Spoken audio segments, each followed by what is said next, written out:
नाशिकच्या कॉर्पोरेट जिहाद प्रकरणाला भीषण वळण, मानवी तस्करी, जबरदस्ती धर्मांतरण आणि फंडिंगचा मोठा अँगल समोर. पीडितेला थेट मलेशियाला पाठवण्याची होती तयारी. नाशिकच्या TCS कंपनीतील अत्याचार धर्मांतरण प्रकरणामध्ये धक्कादायक माहिती समोर. कंपनीतील कर्मचाऱ्यांनी पीडित तरुणीवर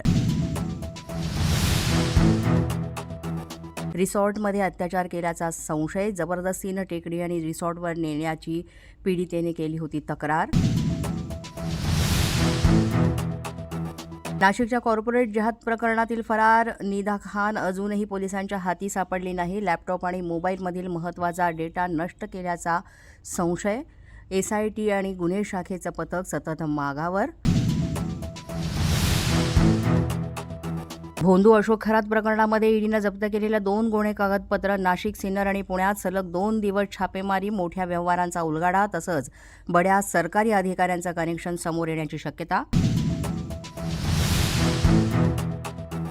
सुनेत्रा पवारांसाठी पुतण्या रोहित पवार मैदानात. रोहित पवार आजपासून बारामती पोटनिवडणुकीसाठी प्रचार करणार. सलग 3 दिवस बारामतीत प्रचार सभा घेणार. अकोल्याचे अप्पर जिल्हाधिकारी प्रमोद गायकवाड यांच्यावर गुन्हा दाखल. उद्योजकांकडे पैशांची मागणी करत असल्याचा गंभीर आरोप. जिल्हाधिकाऱ्यांची कथित ऑडिओ क्लिपही व्हायरल.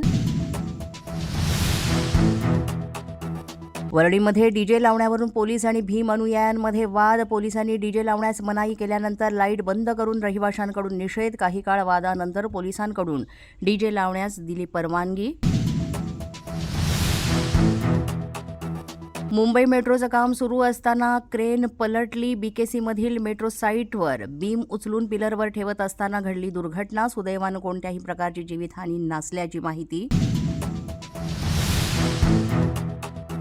1 मे म्हणजे महाराष्ट्र दिनापासून परवानाधारक रिक्षा आणि टॅक्सी चालकांना मराठी भाषा येणं अनिवार्य. पोलीस माझा न्यूजच्या बातमीपत्रात आज इतकंच. तुम्हाला आमचं बातमीपत्र कसं वाटतंय याबाबत अवश्य अभिप्राय कळवा.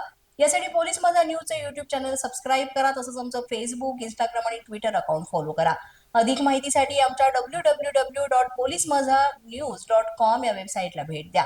आमचे अधिकृत प्रतिनिधी व्हायचं असेल तर स्क्रीनवर दिलेल्या क्रमांकांवर आजच संपर्क साधा.